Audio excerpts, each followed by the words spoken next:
E aí, Fábio, tudo em paz? Tudo bem, estamos Dentro todos. do possível. Pois é, estamos todos aí nessa quarentena, né? A gente tá. Hum, Eu tô aqui em Madrid, estou na Espanha, e, Uhum, e aqui começou um pouquinho antes que no Brasil, toda essa epidemia, né? Toda essa crise aí do coronavírus, e a gente está desde dia 11, se eu não me engano, de março, confinado, né? Sem poder sair de casa, proibido só para ir no mercado, para ir em farmácia e para uhum, algumas atividades essenciais, assim, para quem trabalha, né? Então tem que ter uma autorização para esse deslocamento. Mas a gente está aqui uhum. realmente já há 3 semanas, totalmente confinados, né? Eu, junto com a Daniela, que é minha esposa, do Geração de Amor, e a gente tem 3 filhos, e isso. Então, é bom porque é um doutorado em desenvolvimento pessoal que a gente está fazendo, Pois e, é. mas ótimo, não, tem sido, dentro desse todo esse contexto, a gente tem extraído muito aprendizado de tudo isso, né? E acho que alguma coisa a gente vai compartilhar aqui também hoje, mas é uma experiência diferente, né? Uma experiência única, né? Acho que histórica até, de certa maneira, né? Apesar das crises serem cíclicas, né? E acho que faz parte, lei do universo, mas acho que dentro de uma das nossas ilusões, das muitas, né? A gente sempre quer se iludir, achando que essa vai ser a última crise, ou pelo menos a gente nunca se prepara para a próxima, né? Então, Aham. é comum as pessoas serem pegas de surpresa, né? Como se isso fosse possível. Uhum. Mas, enfim, a gente Gente, eu estava. acho que dá pra gente começar, né, Fábio? Vamos conversando e. Tá. Acho que agora o pessoal já está ouvindo legal. Gente, é o seguinte, o Fábio tem um trabalho muito legal. O Instagram dele é fabio.peres.teixeira. O Fábio é executivo, é empreendedor, é mentor, é pesquisador do comportamento humano aí, analista do comportamento humano e trabalha com um método chamado Bioneuroemotion, é isso? Bioneuroemotion, né? Isso, exato. Porque com o sotaque.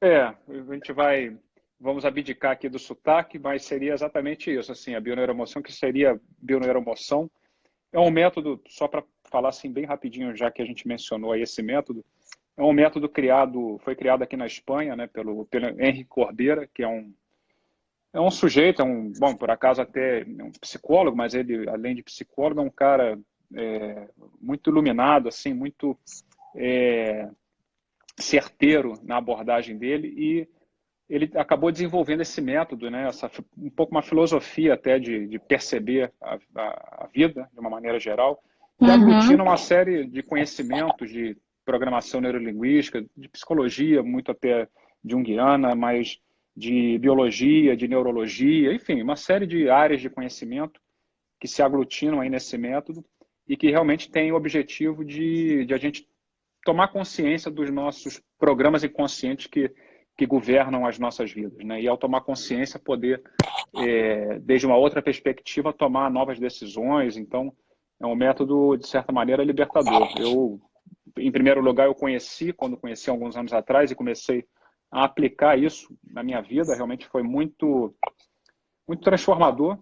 E aí eu fui estudar com ele, me formei com ele, e hoje eu aplico esse método, fundamentalmente aplico esse método da bineuroemoção, mas como eu dizia, mais até do que um método, é uma forma de entender a vida. filosofia.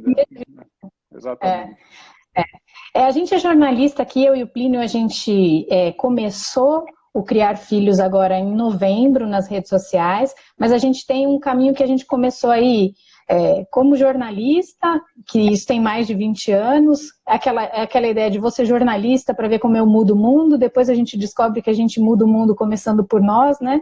Então a gente enveredou para o autoconhecimento, fez uma formação em programação neurolinguística e isso me chamou muito a atenção no seu trabalho, porque bioneuroemoção significa bio de vida, a gente gosta muito das palavras, né? Uhum. Bio de vida, neuro do mental e a emoção, que é essa inteligência emocional que a gente tanto ouve falar hoje em dia, mas é o que você disse, né? É isso aí. É uma forma de enxergar a vida. E dentro disso, a gente vem fazendo um trabalho, não nesse método, mas com conhecimento de programação neurolinguística. A gente é Master Practitioner em PNL, e o Plínio fez especialização em psicologia transpessoal, e a gente vê que não existe um caminho, né? Não é o caminho.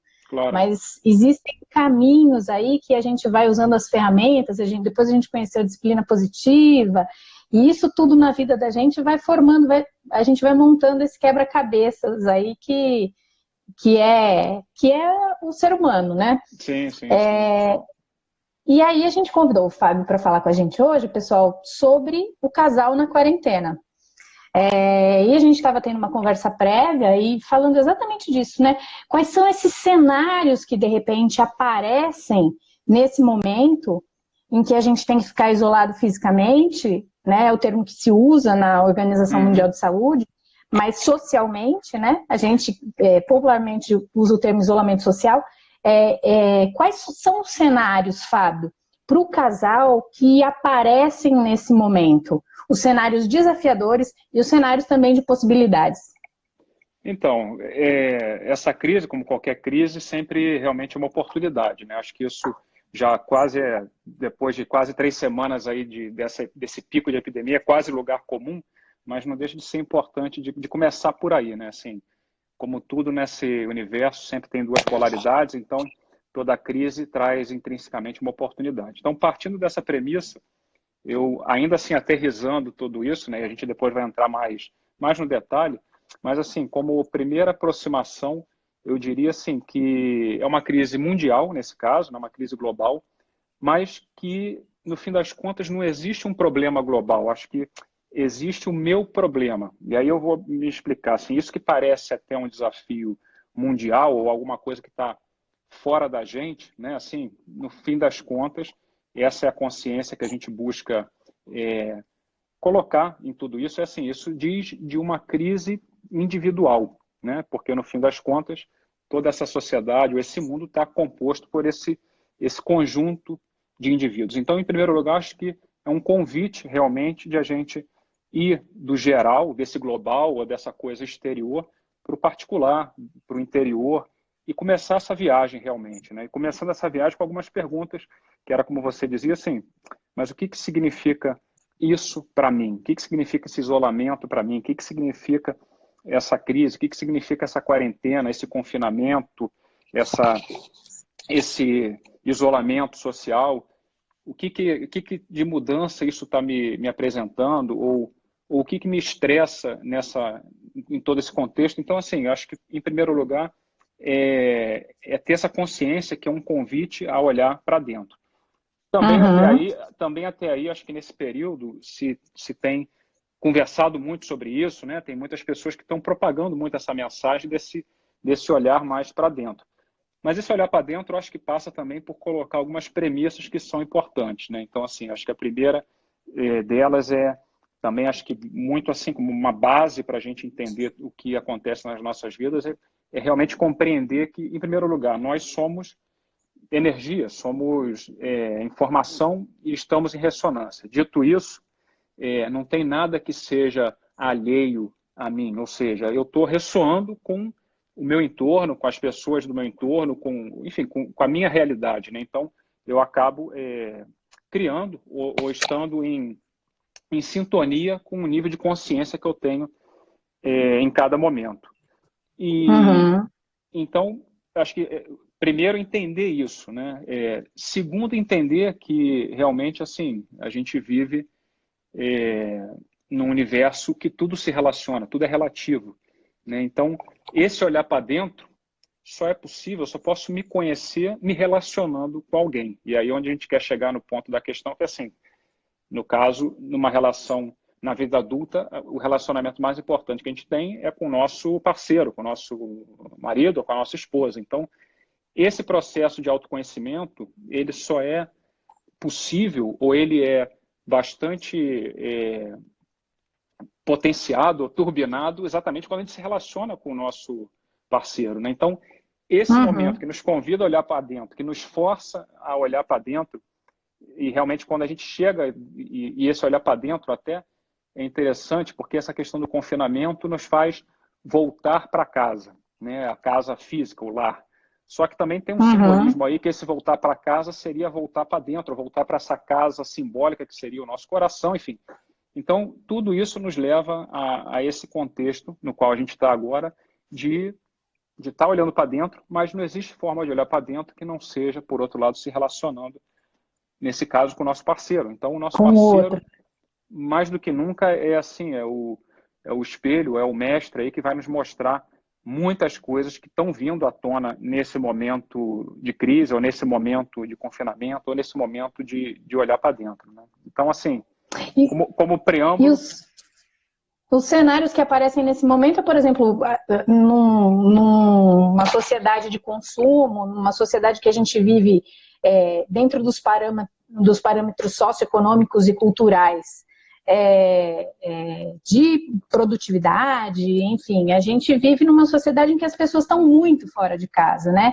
Essa figura do home office é uma figura que, embora seja uma figura dos tempos modernos aí, ela ainda sofre muita resistência com os patrões, né, digamos assim, com os cargos executivos mais altos, que acabam acreditando que não vai ter produtividade em casa. Então, de repente, nesse momento, essas pessoas estão indo para casa, mas não para ficar em casa como elas ficam no fim de semana ou nas férias, né? Então, elas acreditam muito, a gente está vendo muita produção de conteúdo nesse sentido também, de que a pessoa quer produzir muito, ela ainda está nessa coisa da produtividade. Um cenário é esse, né? O marido e a mulher que estavam muito fora de casa e de repente se encontram dentro de casa, mas precisam manter a produtividade, quer dizer, mentalmente eles acreditam que precisam manter essa produtividade, e fora isso, muitas vezes a gente estava comentando isso antes, a gente vai para o trabalho e lá no trabalho a gente tem outro tipo de relação. Então a gente consegue arejar as nossas relações, arejar os nossos conflitos internos, inclusive, e voltar para casa e elaborar isso melhor. Coisa que a gente não consegue fazer trabalhando com o parceiro do lado, né? Claro. As pessoas têm trazido algumas percepções para a gente. Putz, eu ouço música, outro dia eu estava trabalhando, meu marido falou, como que você consegue trabalhar ouvindo essa música alto desse jeito? E às vezes a gente... a pessoa não tinha olhado para o parceiro ainda, não tinha percebido que aquela pessoa fazia aquele tipo de coisa. É aí que começam os conflitos? Então, pois é, bom, eu até brinco muitas vezes que a primeira consequência desse confinamento foi que eu descobri que tenho 3 filhos. Mas isso é só uma piada. Mas, não, é verdade, isso, como você estava dizendo, assim, a nossa sociedade de consumo, ou essa sociedade super preocupada com a produtividade e tal, no fim das contas é um reflexo, né, ou é um sintoma de como a gente vive num permanente burburinho, ou num permanente ruído mental, né? Assim, a gente vive nessa roda viva que nos permite seguir, de certa maneira, hipnotizados, de alguma maneira, entre aspas. A gente vai nesse dia a dia louco, nessa roda viva, de trabalho, produtividade e tal. E agora, novamente, colocando nesse contexto da crise, tudo isso que nos está colocando é diante de um silêncio, né? Até essa diminuição da atividade empresarial. Eu estava até lendo hoje que, assim, do ponto de vista sísmico, está se conseguindo captar vibrações na Terra que não se conseguia captar antes, porque por tanto ruído na crosta terrestre, né? Então, mais uma vez, como dentro dessa premissa aí de que o mundo exterior é um reflexo desse nosso mundo interior, hoje a gente está se vendo diante, ou se vendo obrigado a entrar nesse silêncio.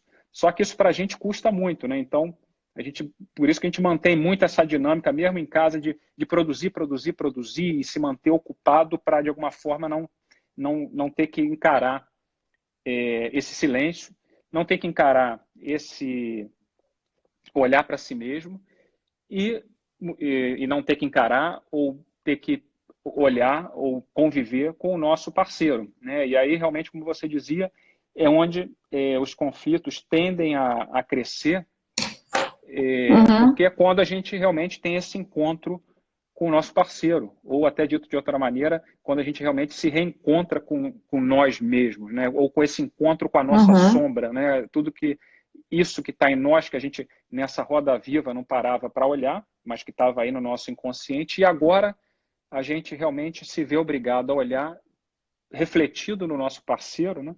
Mas não tem essa consciência de que isso é um reflexo nosso no nosso parceiro. A gente acha que é o nosso parceiro, e daí os conflitos aumentam. Daí, realmente, os divórcios têm aumentado em muitos países, como na China, por exemplo, que já está um pouco mais à frente aí nesse processo dessa crise, desse isolamento. Então, assim, porque no fim das contas eu me deparo comigo mesmo. Só que Violência doméstica, né? Exato, tudo. Então, aí é onde falta toda essa inteligência emocional, falta todo essa consciência, né, para poder fazer esse olhar, né? Mas realmente, Fábio, você acredita, pelo que você estuda, você acredita que essas coisas já estavam ali e que elas entram em erupção nesse momento em que a gente é obrigado a estar com a gente mesmo primeiro, né? Primeiro a gente é obrigado a estar com a gente mesmo, olhar para as nossas feridas e lidar com isso, mesmo que a gente não queira, porque a gente vai estar ali confinado, enfim, no Big Brother, né? Ou você acredita que essas coisas possam aparecer a partir dessas incertezas, desses medos, esses conflitos do casal possam surgir a partir daí? Eu acho que o medo, toda essa insegurança, né? A gente tem essa tendência, acho que todos, né, de querer o controle, né, de querer controlar tudo e a todos, inclusive o nosso parceiro. Mas é uma ilusão, né? E, aliás, esse controle vem exatamente desse medo. Só que quando realmente a gente se vê diante, e a gente vive nesse aparente controle, numa situação, entre aspas, de normalidade, a gente acha que está controlando as coisas, a gente acha que está decidindo conscientemente até, e não está, e a gente acha que está controlando o nosso parceiro. Mas a gente vive com essa falsa sensação de segurança. Mas no momento que a gente se depara com uma crise assim global, realmente fica difícil manter essa ilusão. E aí a gente tem uma consciência maior que não tem esse controle. Só que esse medo aumenta e como reflexo disso, como gatilho, a gente vai tentar ainda exercer, projetar esse controle em quem a gente tem diante de nós, que é o nosso parceiro. Então, realmente, aí eu acho que surge essa maior necessidade de querer controlar o nosso parceiro como gatilho, como uma forma de querer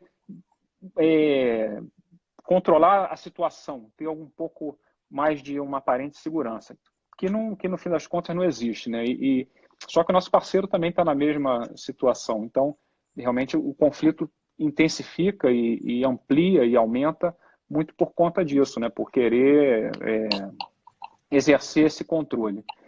Mas eu acho que o ponto principal, assim, que talvez os casais não tenham tanta consciência, né? É que como o relacionamento em si, eu até brincava no início de que essa quarentena é um doutorado em desenvolvimento pessoal, mas os relacionamentos também são, porque no nosso parceiro a gente acaba projetando a nossa sombra, né? Ou dito de outra maneira, essas coisas que estão no nosso inconsciente, mas que a gente não consegue reconhecer como próprias, e a gente projeta no nosso parceiro, ou seja, a gente vê nesse espelho que é o nosso parceiro. Então, mas sem essa consciência, a gente está achando que é o outro, e a gente está sempre tentando mudar o outro.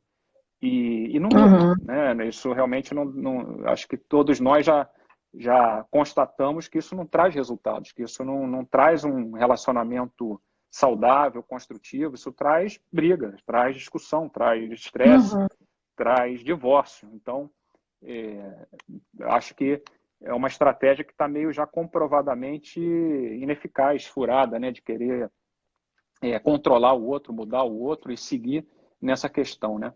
Mas isso, talvez, assim, quem esteja até ouvindo vai falar assim, isso eu já sabia, isso faz sentido, ou isso é óbvio. Mas isso, na prática, assim, é simples, mas, porém, difícil de colocar em prática. A gente pode agora, racionalmente, até falar assim, faz sentido, isso é óbvio. mas é virar as costas e já começar a falar do outro. Ou seja, porque é que a minha mulher é isso, o meu marido é aquilo, mas ele... A gente brinca, lavou a louça, o marido lavou a louça e deixou o resto da comida no ralinho, sabe? É, Vira a Terceira Guerra Mundial. Daí para... Exatamente. Exato. Então, até essas pequenas situações disparam tudo esse caldo que está dentro de nós e que agora realmente a gente está se vendo mais obrigado a entrar em contato com isso, porque estamos confinados, né? Estamos em casa, então acho que por isso que realmente tem aumentado esses conflitos. Agora, por outro lado, quando a gente realmente inverte o pensamento, ou seja, fala, cara, calma aí, isso tem a ver comigo. E aí, sempre quando eu falo isso, eu falo assim, então quer dizer que a culpa é minha? A gente não está falando de culpa, a gente não está falando de julgamento, a gente está falando de responsabilidade, né, de se conhecer através do outro. E aí, quando você realmente inverte o pensamento e fala assim, cara, isso que eu estou vendo nele, calma aí, o que isso tem a ver comigo? Assim, um pouco começa esse processo de observar e se indagar, se perguntar, pô, mas isso, o que isso tem a ver comigo? Sei lá, por exemplo, pô, o que o outro faz que ressoa em mim e permite que eu me sinta perturbado, né? Na verdade, sim, exato. Porque não é o outro que me perturba, eu me permito ser perturbado, né? Exato. Ou fico perturbado por alguma coisa que está mexendo ali dentro de mim, né? E isso, assim, são tanto, a gente está falando aqui, logicamente, assim, dos conflitos, que é um pouco esse foco que a gente está colocando, né, desse desafio, mas inclusive as coisas boas, ou seja, aquilo que, por exemplo, aquilo pelo qual eu me apaixonei, quando conheci essa pessoa, por ressonância, mas aquilo que me encantou também está dentro de mim e também é a minha sombra, ou seja, só que não é uma coisa, entre aspas, negativa, né? Eu não gosto de colocar essa etiqueta, mas às vezes até aquilo que eu vejo no outro como admiração também está em mim e também faz parte desse aprendizado, falar assim, cara, isso está em mim e por que eu não estou reconhecendo isso em mim até então, né? Então, esse é um pouco o processo que a gente tem que buscar fazer com o nosso parceiro. E aí eu já sei que, e se deixar, eu vou tender a filosofar muito e não aterrizar muito, mas para aterrizar assim, pô, mas tá, isso aí, beleza, entendi. E aí, né? E aí? E aí? Aí essa pergunta vai lá mexer na minha sombra. E aí? Então, assim, por exemplo, pô, minha mulher não... vou dar um exemplo qualquer, fictício, mas imagina, pô, no meu caso, pô, me estresso porque minha mulher não respeita o que eu falo. Em vez isso pode me trazer, para dar um exemplo, né, pode me trazer a seguinte reflexão. Cara, em que aspectos da minha vida eu não estou me respeitando? Por exemplo, né, eu só estou dando um exemplo bastante simples, né, mas assim, esse é um pouco o processo. Pô, mas por que isso dispara em mim uma irritação muito grande? E aí eu aprendo desse aspecto de mim. E isso não quer dizer também que eu não estou aqui advogando que os casamentos têm que durar a vida inteira, eu não é por aí. Assim, os divórcios podem existir, logicamente, mas a questão é desde que nível de consciência você decide até se separar. Porque se você se separa achando que a culpa era do outro, e não aprende nada disso, você vai repetir as mesmas situações. Por isso que tem gente que aquela história assim, porra, parece que só trocou o nome, né? A história sempre se repete, né? Só muda o nome. No fim das contas, é mais uma demonstração ou prova de que essa informação está ali dentro da gente, né? Então, acho que é um pouco por aí. E dentro dessa coisa, por exemplo, dessa situação em que as pessoas querem mesmo saber, né? Mas como é que eu faço? O que na prática eu posso fazer no dia a dia, nesses novos cenários que se apresentam aí? Aqui a gente usa muito, eu dei risada a hora que você falou que é uma pós-graduação, é isso? Doutorado, né? É um doutorado. Que é um doutorado em relacionamento. A gente falava que o casamento era a maior escola, e aí vem os filhos, e aí a gente fala que os filhos são o mestrado, o doutorado, porque fazer esse movimento quando tem criança junto é complicado, porque às vezes a gente até tá intencionado, tem a intenção de fazer esse movimento, de olhar para si e falar, poxa, o que é que está acontecendo comigo que o outro tá fazendo ali, que tá fazendo com que eu fique, sei lá, né, com raiva, ou sei lá, com inveja. A gente também é ensinado a não sentir esses sentimentos, né? Ensinado que esses sentimentos são feios. Então, começa que a gente não consegue reconhecer esses sentimentos na gente. A gente também deixou de sentir, então as sensações também a gente não liga uma coisa à outra. Aqui em casa a gente faz bastante o exercício da sensação antes da emoção, né? Porque a sensação ela vem, independentemente de eu saber o nome dela, né? Exato. Então vem a sensação, tipo, o nó na garganta, a dor de cabeça, o corpo retesado, sei lá, o estômago, sei lá, cada um manifesta de uma forma. E quando vem a sensação, a gente procura focar muito nessa sensação e falar, putz, o que essa sensação está querendo me dizer? Mas e aí, quando tem filho junto e etc, né? O que na prática é possível fazer? Então, bom, vou começar, eu não sei se vou responder a pergunta, mas vou tentar. Mas assim, eu vou pegar o que você falou agora, que eu acho que é crucial. Inclusive, até a gente estava falando antes da bioneuroemoção e se fundamenta muito nisso, e até parte do método passa por isso que você falou, que assim, a sensação física, né? Então, sensação e percepção é o que é o que constrói a nossa realidade. Mas a sensação é crucial. E a gente se desconectou disso, né? Por isso que eu até brincava assim, que a gente vive hipnotizado, porque em algum momento das nossas vidas, a gente realmente se desconectou disso, né? Das sensações, e também recebemos uma programação. Quer dizer, a gente já vem de fábrica com os programinhas instalados, igual o computador quando a gente compra, né? Vem com aqueles pacotinhos, uns programas já instalados de fábrica, então a gente também já vem com os programazinhos instalados, não chegamos aqui virgens nesse aspecto, mas depois a gente também começa uma série de programas, né, inconscientes que vão instalando na gente, na nossa infância e tal. E tudo isso, e realmente, parte dessa programação é se desconectar dessa sensação, né, dessas sensações que são realmente aí o veículo para esse aprendizado que a gente está falando, né? Então, se conectar realmente, como você dizia, com as sensações físicas é o que vai nos permitir viajar até por esse inconsciente ou por essas informações, memórias inconscientes e que vão nos, de alguma forma, auxiliar a encaixar algumas pedras algumas peças desse quebra-cabeça que a gente busca montar, né?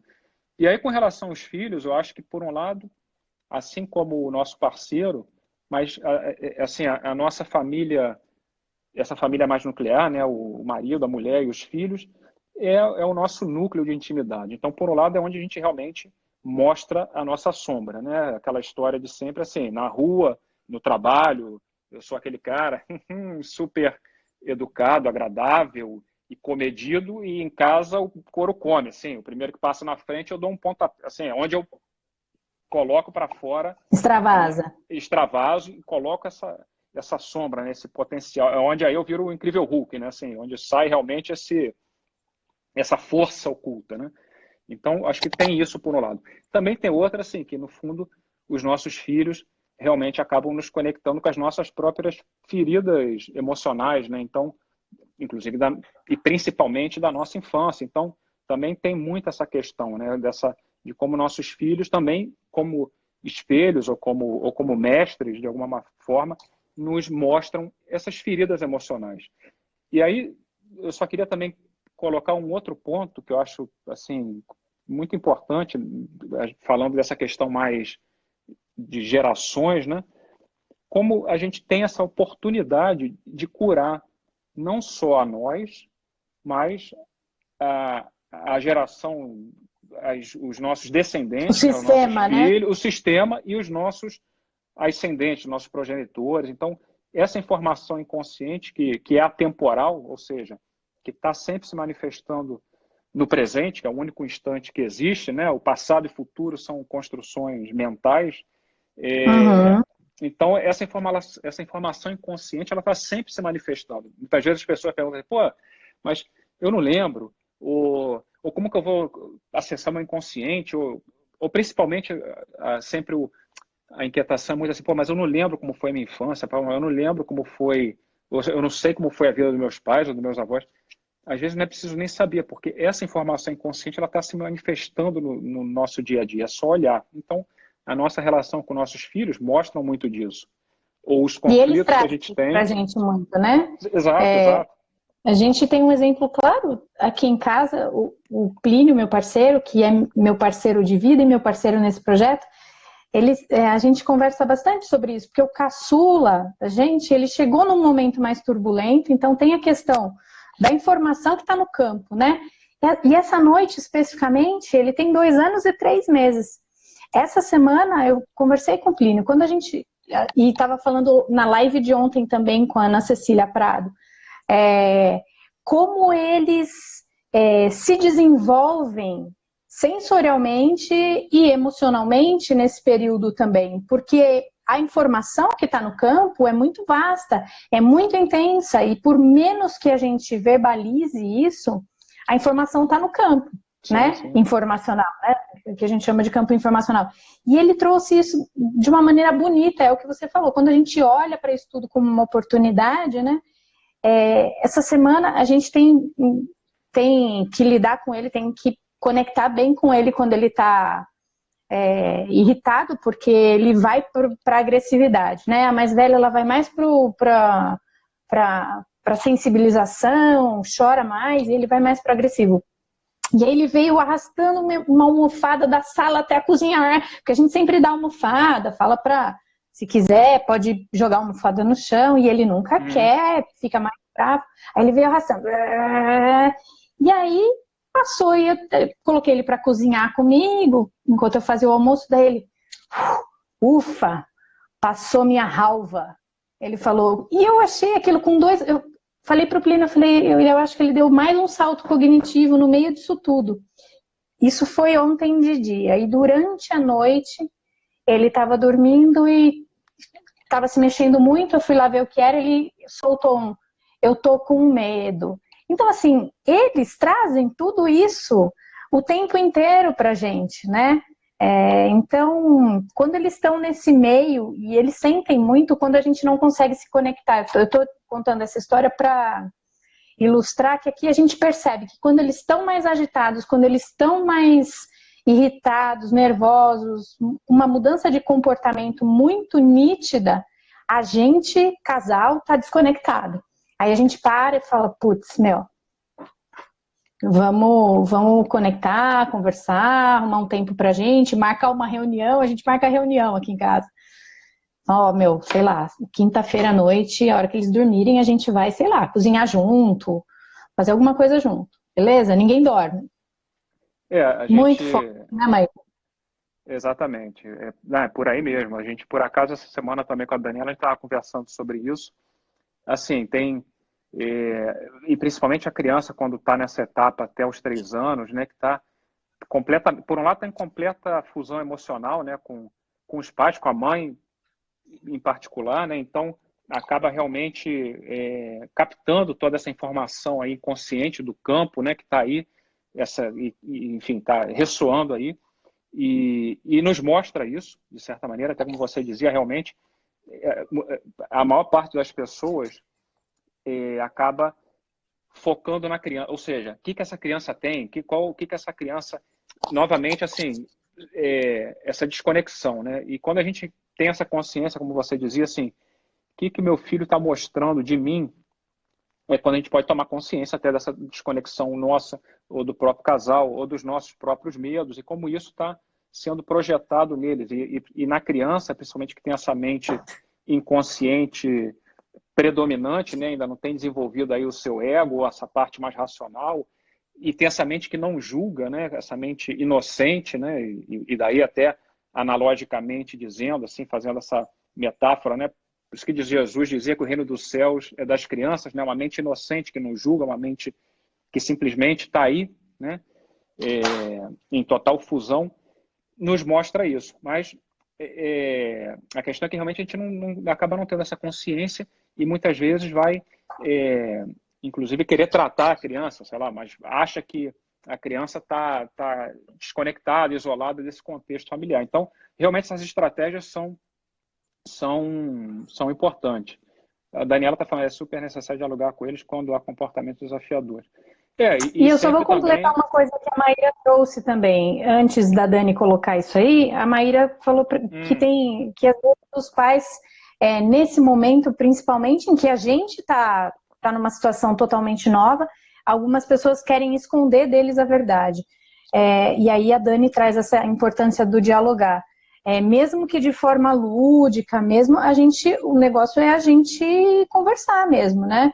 A comunicação, ela não se dá só, aliás, ela não se dá mesmo pelo verbal, né? 7% ela é verbal, o resto além de ser o não verbal, está no campo informacional, né? E as crianças captam isso com muita intensidade, né? E trazem isso. Não, elas não só captam, mas como elas transmutam isso com muita intensidade, porque elas não conseguem elaborar e dizer, olha, eu tô com medo porque eu tô vendo você assim, com esse tipo de comportamento, então eu tô me sentindo de tal forma. Elas não conseguem dizer isso, né? Exatamente. Eu, por acaso, não tinha visto aí o comentário da Maíra, mas sem dúvida, assim, realmente é um erro, né, a gente querer esconder, porque, como você falou, a informação está aí e as crianças realmente captam isso, né?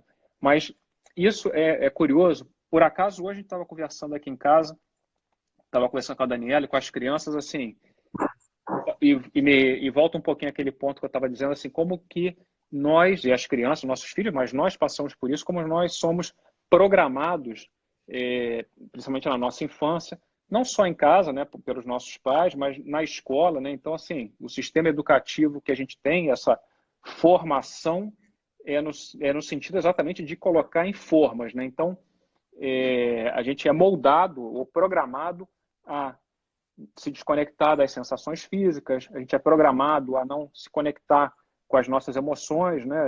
A gente é programado a esconder essas emoções ditas negativas, né? Então a gente arrasta essa programação e vai perpetuando esse erro, né? E isso realmente, eu sempre gosto de colocar umas frases bíblicas, né? Tem gente que acha que eu sou pastor e tal, mas não sou nada disso, mas eu sempre solto essas frases assim, mas isso realmente é o pecado dos pais que é pago até a terceira e quarta geração, quer dizer, o pecado, a origem da palavra é erro, né? A etimologia da palavra é errar o alvo. Então, assim, esses erros que a gente tem ou que a gente cometeu com nós, a gente acaba perpetuando isso com os nossos filhos, né? E realmente cabe aos nossos filhos honrar os pais nesse caso, acho que realmente é se colocar, nos mostrar esse erro, né? Ou de certa maneira, inclusive, muita gente até fala assim, aquele filho que mais nos desafia, né? Ou aquele que é meio etiquetado de ovelha negra, realmente esse é o que está mostrando aí esses erros, ou esses pecados, entre aspas, né? Ou essas feridas, enfim, esse é o que está realmente nos mostrando onde a gente tem que curar as feridas que estão aí abertas para não continuar perpetuando essas feridas, esses erros, esses pecados, como a gente queira chamar, né? Então, muitas vezes, até como você perguntava, assim, esses comportamentos desafiadores, muitas vezes que os nossos filhos têm, e principalmente nesse momento de convivência mais intensa, né, no qual a gente perde essa estabilidade que a gente tinha, ou essa válvula de escape, como você até colocava no início, de ir para o trabalho, e beleza, né, depois que eu tive filho, quando chegava domingo de noite, eu estava me preparando para ir para o trabalho como se estivesse indo para um spa, tipo assim, cara, amanhã, segunda-feira, vou para o trabalho, ou seja, vou descansar, porque depois de um fim de semana em casa com as crianças, né? Então, só que depois fui percebendo isso, né? E fui integrando isso em mim. Mas realmente nesse período que a gente tem essa convivência, quando a gente se depara com todos esses erros, né? E os nossos filhos nos mostram muito, muito isso. E é interessante você trazer essa questão, porque a gente conversou também off sobre isso, que tá no papai e tá na mamãe, né? Como diria o Bert. tá lá no papai e tá na mamãe. A gente traz isso. E aí, voltando para a questão do casal, tem bastante gente perguntando aí sobre comportamento desafiador. Gente, eu tenho que confessar uma coisa para vocês. Eu sou analógica demais. Eu não consigo, não aprendi ainda a fixar o comentário com um assunto da live. Mas a gente está falando aqui sobre o casal na quarentena. Então, aqui no Criar Filhos, a gente resolveu tecer uma colcha de retalhos aí. Ontem a gente falou sobre os comportamentos desafiadores das crianças e dos bebês nesse período com a Ana Cecília Prado. Hoje a gente está falando sobre o casal na quarentena com o Fábio Pérez Teixeira. Amanhã a gente vai conversar com a Dani Silvari sobre a nossa criança interior, que é essa coisa da gente olhar para a criança da gente e ver onde é que está, né? O que ela está ali naquele cantinho, encolhida nesse momento, o que ela está sentindo, ir lá e acolher essa criança e um pouquinho de autocuidado. Então, não dá para dissociar, não dá para vir aqui e falar só do casal, né, Fábio? Não tem como falar só do comportamento desafiador da criança sem falar do pai e da mãe. Não tem como falar da criança interior sem... As coisas estão interligadas, né? Mas dentro do tema que a gente está tratando, que é a história do casal, o quanto a gente traz do pai e da mãe da gente e a gente reproduz isso dentro da nossa casa e às vezes não percebe e que nesse momento pode ficar muito aflorado e como é que a gente pode tornar essa observação, essa percepção e, enfim, a gente pode chamar de um monte de coisa, né? Cura, pode chamar de transmutação disso nesse período com o parceiro. Como é que você acredita que a gente possa fazer isso? A gente tem uma historinha aqui que ilustra. Quando a gente casou, o Plínio, uma vez estava escovando o dente, a gente conta isso nas rodas, a gente estava fazendo um circuito Sesc aí, estava contando essa história de novo. Estava escovando os dentes e aí foi enxugar a boca e eu, não faz isso. Uma espuminha do lado da boca e foi passar a toalha na espuminha do lado da boca. Eu falei, todo mundo, sabe, eu vou usar a mesma toalha que você, então, né, vai ter baba sua na toalha. E quando a gente começa o casamento, essas coisas aparecem muito, né? Porque a gente é atraído pela semelhança, então até o Plínio brinca, ele fala, até o pum do parceiro é cheiroso quando a gente namora, né? E aí, casa, começa a aparecer esse tipo de coisa começa a irritar, a incomodar, enfim, a trazer outras coisas aí. E aí, eu fui para a casa da mãe dele, em Minas, um dia, e a mãe dele foi escovar os dentes, eu olhei, a hora que eu entrei no quarto, eu falei, cara, você não vai acreditar o que aconteceu, a sua mãe faz igualzinho. E aí depois eu fui na casa da irmã dele, a irmã dele fazia igualzinho. Isso assim, isso é com a baba da escova de dente, mas a gente faz isso, né, com a forma como a gente lida com medo, com a raiva, com a forma como a gente expressa isso. E aí vem um momento desse em que se eu não estava olhando para o meu parceiro, não estava notando como é que ele expressa os sentimentos dele, ou como eu expresso os meus, essas coisas vêm que nem um vulcão, né? E aí, o que você sugere de ferramenta ou de exercício para que os casais consigam olhar com isso com mais leveza, com mais respeito, empatia? Então, vamos lá. Eu vou responder, antes eu vou só fazer um comentário, enquanto você falava, eu estava pensando aqui, te ouvindo, né, e me levou, assim, nessa questão até transgeracional, né, como que, no fim das contas, eu acho que isso até seria já assunto, só isso para uma outra live, mas assim, como a gente nem somos nós que escolhemos o nosso parceiro, de repente foi minha avó que escolheu. Eu estou exagerando, estou brincando um pouco, provocando, mas assim, é a informação inconsciente que a gente tem, herdada da nossa família, principalmente os traumas, os segredos, tudo essa informação aí que fica gravada nesse inconsciente, né, nesse inconsciente individual, familiar, coletivo, mas que é passada de geração em geração, até por toda a questão da epigenética, que hoje já mostra bastante isso, enfim.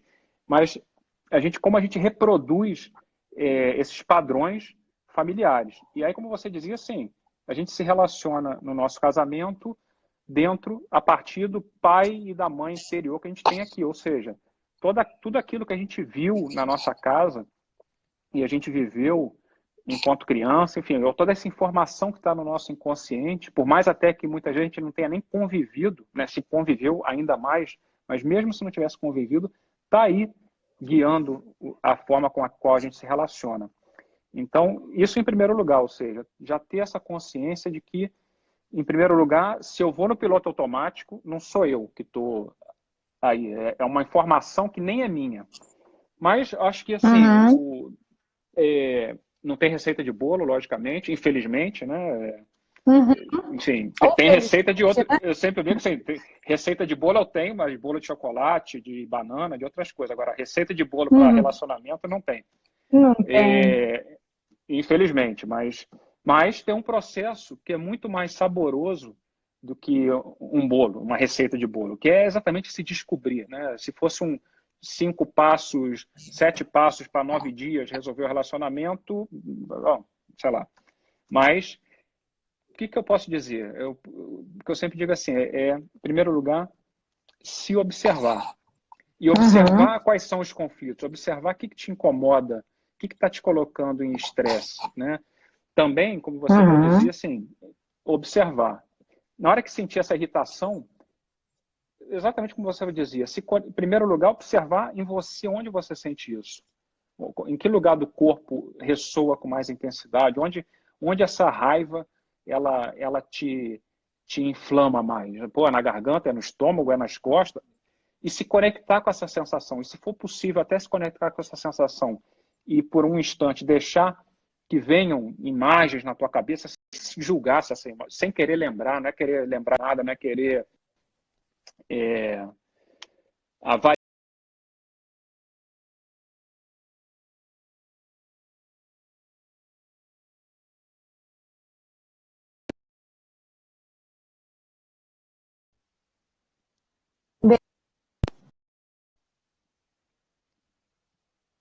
Voltou.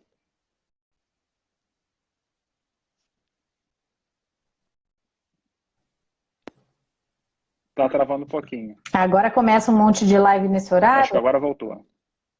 Isso. Acho que voltou. Pois é. Voltou, né? Tá tudo bem aí, gente? Vocês estão ouvindo? Tá tudo certo? Olha lá, o pessoal está perguntando, a gente prestar atenção na parte do corpo, né? E tem alguém perguntando aí a parte onde a gente sente o que significa. Pois é, então, eu acho que quando a gente sente... Isso, então, eu não sei se estão me ouvindo.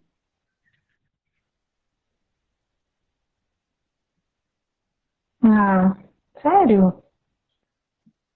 Voltou? Acho que Tati, voltou. você está me ouvindo? Eu tô te ouvindo.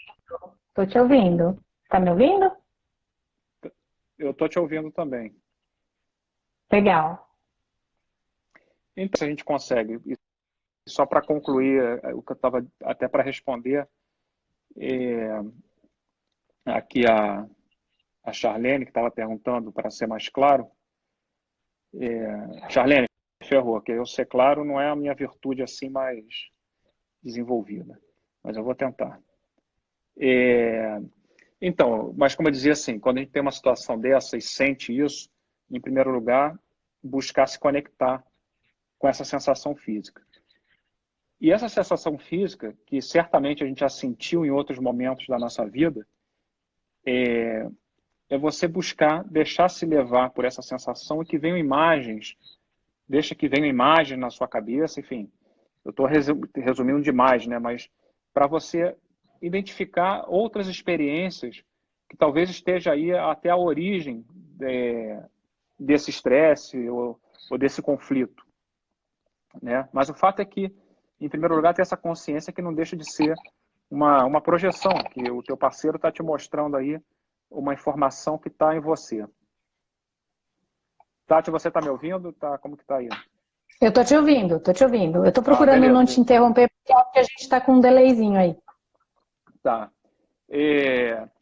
Então, assim, a partir desse princípio que a gente está estamos nos projetando no nosso parceiro, né? Isso não quer dizer que a gente tenha que tolerar nenhum relacionamento tóxico, que a gente não tenha que se respeitar e ser respeitado. Então, não é disso que a gente está falando, pelo contrário, a gente, com essa consciência, é uma consciência que vai permitir, inclusive, a gente tomar melhores decisões no nosso relacionamento, né? Uma das decisões pode ser, inclusive, um divórcio, uma separação, enfim, pôr fim ao relacionamento. Mas, mesmo nesse caso, quando a gente decide pôr fim no relacionamento, se a gente extrair um aprendizado sobre desse relacionamento, né, a gente sai com gratidão, a gente sai sem ressentimento, né, a gente sai já com um outro nível para viver outras experiências mais alinhadas com essa consciência. Porque se a gente sai com ressentimento, como a gente falava antes, a gente repetir mais do mesmo, né?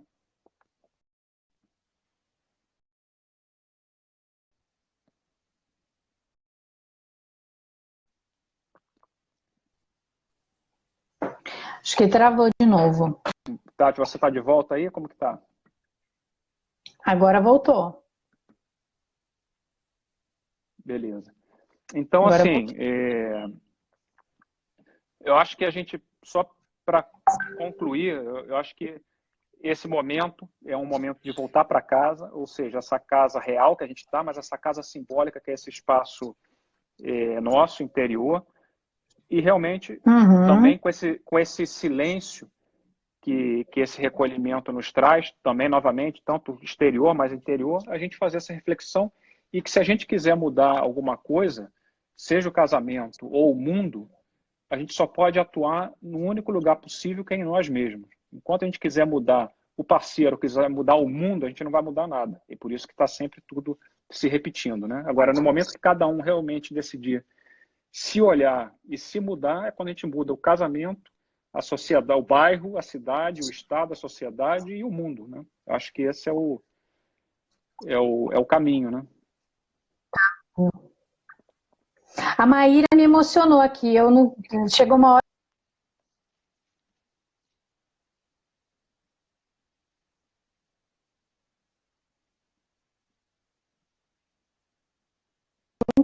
que isso está para algumas coisas. Eu fiquei muito emocionada porque isso é grandioso, né? Isso são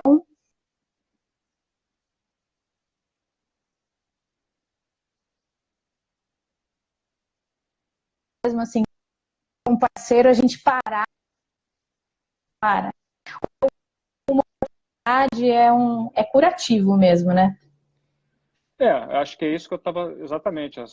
Agora que eu estou lendo o que a Maíra escreveu, isso acho que vai dentro disso que eu estava dizendo, assim, quando a gente também tem essa consciência de que a partir do momento que eu entendo que o que eu aprendi ou que esse relacionamento me ensinou sobre mim e livre desse ressentimento, eu estou aberto, inclusive, a conviver com o meu ex-marido, nesse caso, que é parte enfim, do nosso filho ou da filha. Então, acho que é um exemplo, né, de como, quando você tem essa consciência de como você está, né, como você está extraindo aí o aprendizado da situação. Não quer dizer que você não vai ter conflitos internos, os conflitos fazem parte, sem conflito a gente não evoluiria, né, mas uma coisa é abordar o conflito desde uma consciência desse tipo de unidade, de que eu sempre estou me projetando no outro, e outra é eu me abordar um conflito desde uma visão da separação mecanicista, de que eu estou isolado do mundo e que a culpa é do outro, e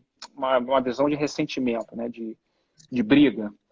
Então, acho que a experiência da Maíra vai nessa linha, realmente é um belo exemplo disso que a gente está falando, né, de como essa consciência cura.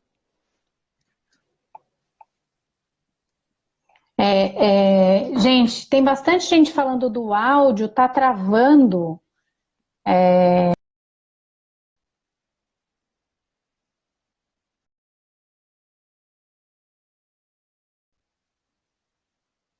YouTube.